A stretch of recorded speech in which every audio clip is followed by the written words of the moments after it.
Hello everybody and welcome back to the main stage. Today at 3 o'clock we've got Lindsay Rodgers from KCOM, one of our sponsors. Welcome Lindsay.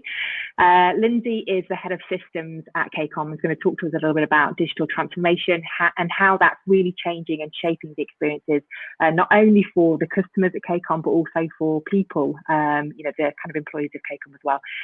So Lindsay, over to you. Thanks Lisa. Hi everybody, really happy to be talking to you today. So just a little bit of background about me first. So I've been in the technology industry for over 25 years, without giving my age away. I started out in quite a technical roles, so started out as a developer, went through into design roles and then moved into more leadership roles. So lots of experience in terms of the technology sector and especially within the telco industry as well. So as Lisa said, I'm currently head of systems at KCOM and I'm currently leading on our digital transformation program. Could you move on to the next slide, please, Dan, for me? Thank you. So digital transformation, it is a term that's widely used at the moment. I think most people that I talk to from most companies are undergoing some kind of digital transformation. That need has only been accelerated with the COVID situation. Digital capabilities are just massively. I think it's kind of making and breaking the difference between successful and unsuccessful companies at this point in time, having those digital capabilities. So it's something that we've been working on at KCOM for about a year now. We've had plans in place for a while, but we've been actively delivering the digital transformation over the last year. And the real kind of catalyst that moved us forwards in terms of our digital transformation was our expansion in the region. So rolling out our full fibre to the premise solution outside of our traditional whole city of Hull area and more broadly, more wider in the network. So really improving that connectivity for our customers broader than just Hull and throughout the whole of the region, and they kind of see us expanding in lots of different areas around there. So that's kind of was really the catalyst that moved us forward with our transformation program. So we're wanting to improve the way that customers can engage with us digitally, so opening up more digital channels, but also making sure that we can complete that expansion with and scale up our organisation and our operation by making sure that we're as efficient and effective as we can be, and that kind of results in a lot of automation, which again equates back to digital skills. In terms of the telco industry, we've got the opportunity to fully automate right through from taking customer orders on the website right through to the network. A lot of the networks now are software driven, so there's kind of software skills being utilised across that whole journey, so we can literally automate end-to-end. Zero touch automated processes is massively important for us as we look to scale up without having to increase the size of our operational teams. So those digital skills are really, really important. And for me, digital transformation, a lot of people focus on the technology side of digital transformation, but I think what we've kind of seen over the last year at KCOM is actually one of the real success stories as being the people and the process side of things as well. Could you pop forward for me, Dan? Thank you. Will do.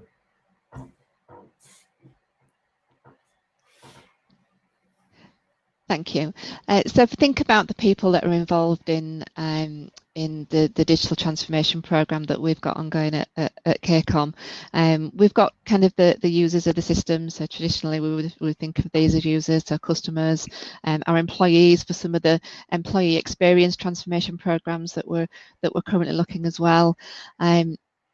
And also the IT teams that are kind of traditionally seen as delivering the project. But what we didn't really want to happen was it was just that. It was just an IT program that was delivering for other people. The thing that's kind of really moved forward leaps and bounds for us in this has been that collaboration between all of the parties involved. And I think, you know, the practices and the ways of working that we're starting to use within KCOM, that we are using, that we've kind of adopted throughout this transformation, so agile ways of working, design thinking, they all rely on that collaboration. They all rely on the ability to kind of work together, and that's caused a real cultural shift for us at KCOM in the way that we work across different teams, but also in the types of skills that we're seeing that we need, and the types of skills that we're valuing at KCOM as well. Could you go on to the next slide, please, Dan? Thank you. So I've just a bit of an aside really, but one of the things that I find really interesting, and I think as a woman in technology, I do kind of like to. I'm very aware of a gendered approach to technology, and specifically kind of traditionally technology and leadership in general have been very male-dominated areas. Something that I've experienced throughout my whole career. Now, I started as a developer 25 years ago. I was one of 2 female developers, and within my team today of about 80 people, I don't have any female developers.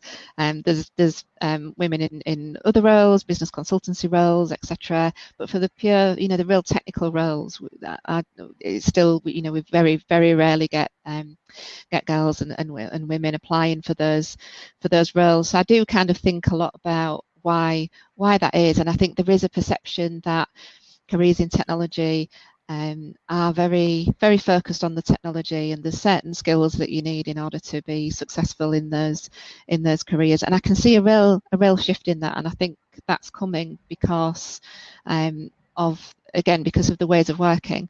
So if we kind of think about the types of skills, and I'm always really cautious of kind of using kind of a binary approach to this, because I don't think it is. I think it's kind of a sliding scale in terms of these types of skills. But typically, like the softer skills, I think traditionally they've been associated more with women, more with kind of femininity, whereas the harder, more technical skills have been more associated with kind of masculinity. So I think it's something that I've always been really conscious of.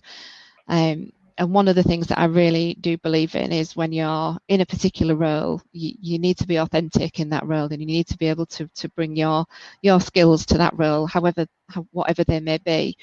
And as I've kind of moved up in terms of the leadership roles, I've often kind of found myself looking at the next level up and thinking, I don't see anybody at that level that's like me, that's got the type of skills that I've got, and I guess that could put a lot of people off, and so that I do understand why a perception of a technology career might be off-putting to some people, but we're only going to change that by changing it. So that if anything, that was kind of a motivation for me in my career to kind of do that and kind of continue up that on my career. But what I am seeing recently, back to the digital transformation, is the ways of working. Actually, those softer skills are massively more valued than they used to be, and I think kind of the perception of developers just kind of sitting and coding, it's no longer true, and I think that's one of the ways that we can really break this perception of it only being a career for men and boys. I think it's these softer skills are the ones that we need to value equally, if not more than technical skills. I think technical skills can be taught more easily, so I think it's that we do need to start looking at more of these softer skills, and that's something that's become really apparent to us in the way that we've been working at KCOM over the last year with the transformation. Could you pop on to the next slide for me, Dan, please? Thank you. So I just wanted to spend a little bit of time on this last slide, but I wanted to talk about this in a bit more detail. So this is kind of seeing that in practice. So some of the approaches that we've taken throughout our digital transformation have really kind of brought to life the value of those softer skills and the need for those to complement alongside the kind of the technical capability. So one of the things that we've been doing, especially around the kind of the website development and the user experience development, the customer journeys, the employee journeys, has been development of personas. So understanding who is actually using the solutions that we're developing, what type of people are using them, building in diversity in that. So really starting to design for diversity, not just assuming that a certain person is using our website, but really understanding that there's lots of different types of people, lots of different audiences, different levels of technical skills, different time constraints on them, different needing different types of information. So really trying to understand who's using our websites and building up personas of those people. So not just thinking, oh, it's this type of person or that type of person, but really bringing to life those personas. Who are they? Giving them a name, giving them, understanding everything about them. Their where do they live? What's the life like? What their interests, income, level of technical expertise, what might they be interested in?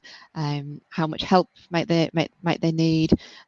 What levels of accessibility might they need? All of these things are kind of brought together to bring to life these people, so that when we're designing our websites, we've got these people in mind, and they are, they are real people in our heads. We are, when we're designing things, we're constantly asking ourselves the question, how would so-and-so think about that? How would this feel for this person? And it's really starting to walk in their shoes and really empathize with them and understand what their experience will be when we're going through our design process. So that designing for diversity is kind of a real, for me, it's a real reflection of empathy and understanding and compassion, and seeing those softer skills really valued. In terms of the agile delivery as well, so we were kind of we started out with agile just running it within the IT teams, but what we're seeing now after kind of a year of the transformation, we've been using agile for quite a number of years, but on the transformation program over the last year, we've started to see more and more involvement and collaboration from other areas of the business, so other functions within the business actually joining those agile delivery teams. So we've got true cross-functional teams. And again, what agile encourages you to do is to see things from different perspectives. So to really understand, somebody who's coming from a marketing background or a sales background or a testing background, what their needs are for a particular feature that's been developed, and really kind of working together as a true cross-functional team. And through that, I think we've got a more of a appreciative understanding of the needs from each of these different areas of the business, and they've got that kind of reciprocal understanding of the complexity sometimes of some of the problems that we're trying to solve. And I think more and more, instead of kind of gathering requirements and acting on those requirements, we're able to give our agile delivery teams problems to solve, like we're seeing with the hackathon. So there's a problem to solve.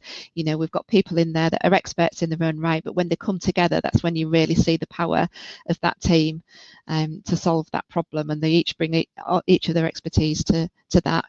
And again, that relies on being able to kind of work well with people, have understanding, be compassionate, be thinking about other people's perspectives, and again to have empathy. So these words are kind of coming up again and again because for me they're just so important in what it is we're doing. In terms of configuration versus code as well, so this is something that I was actually quite nervous about when we started our technical digital transformation. So a lot of the platforms that we're moving forward with, as an IT team, we kind of what we want to do is kind of give up some of that control and enable some kind of our different departments within the business to be able to configure the solutions themselves rather than everything coming through as development requests into IT. A lot of the platforms that we're putting in are able to be configured by end users.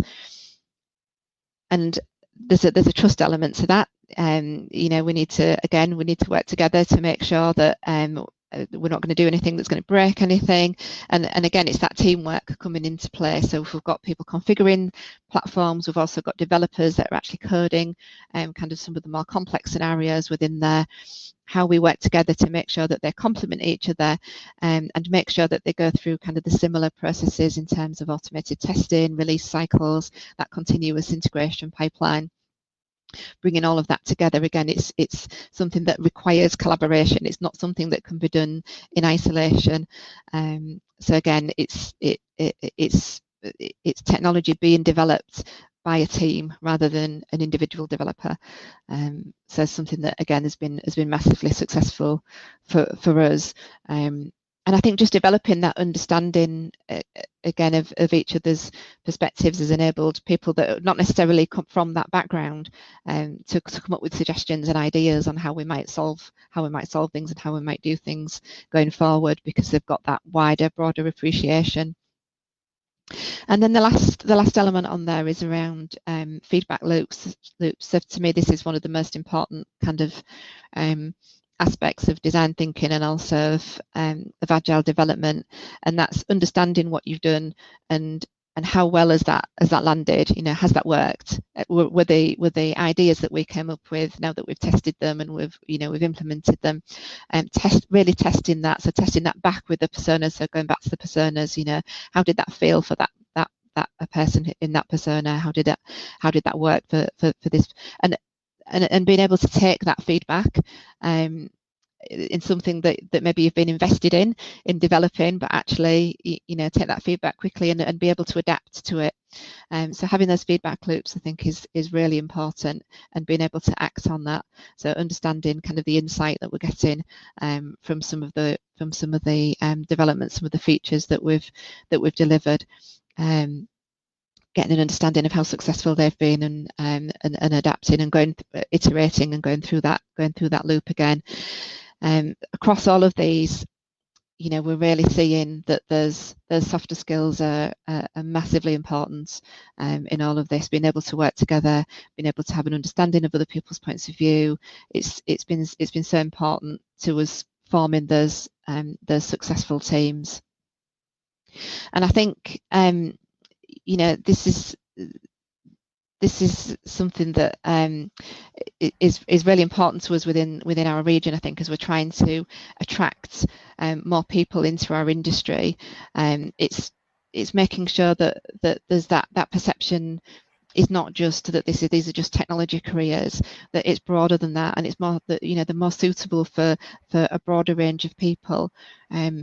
You know, looking at this expo and like the vast number of technology companies that we've got within the region, and seeing some of the presentations that have been going on across this event, there's some fantastic opportunities in this region, and I think, you know, valuing the softer skills equally or even higher than the technology skills, I think it will really change the perception of technology careers, and hopefully we'll start to attract more diversity in the people that applying for those careers.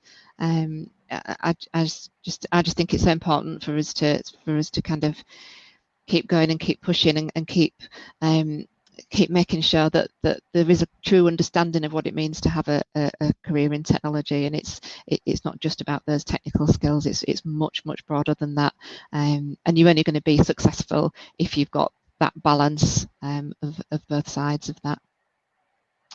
I think that was everything that I wanted to cover. I have a question, if that's okay.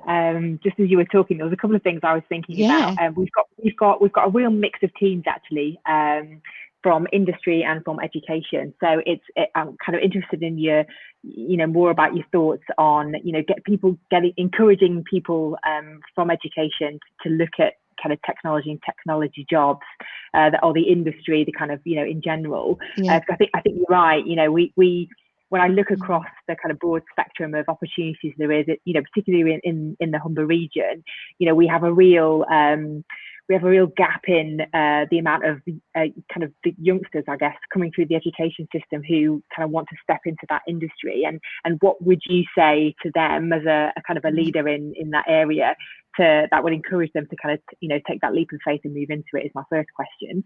And the second question is, I guess, related to your thoughts around like feedback loops. So obviously we've got teams working on some brilliant, you know, brilliant kind of ideas here today, and they've started to think about their personas. How important is kind of testing some of that and adapting your kind of idea based on feedback in the process?